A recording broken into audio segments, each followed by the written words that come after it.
Live from the world's capital markets, here are the financial headlines brought to you by Vantage. Hello and welcome to Daily Financial Outlook. Stay with us for more market headlines. US President-elect Donald Trump demanded that BRICS member countries commit to not creating a new currency or supporting another currency that would replace the United States dollar or face 100% tariffs. The coming week will give investors a fresh view into the health of the US economy, with the release of a closely watched employment report that could help determine the trajectory of interest rates in the months ahead.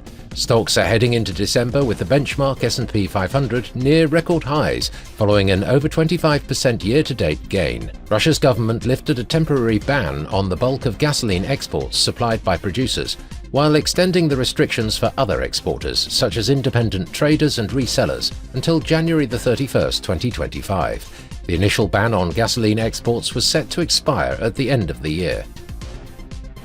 The last session saw the pound rise 0.4% against the dollar. The CCI indicates an overbought market. The Bitcoin rose 0.8% against the dollar in the last trading session.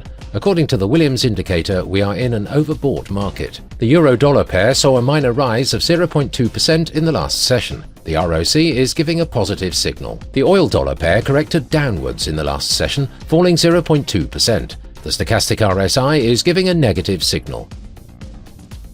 Investors should take note of the economic calendar over the next few days, as it brings forth a variety of high-impact and medium-importance events.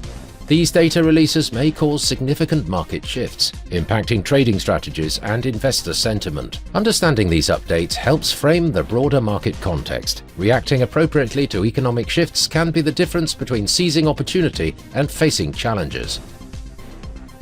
We hope that you've enjoyed Monday's financial review. On behalf of all of us here, we wish you a productive trading day. Be sure to join us tomorrow morning for the latest news and events from the financial markets.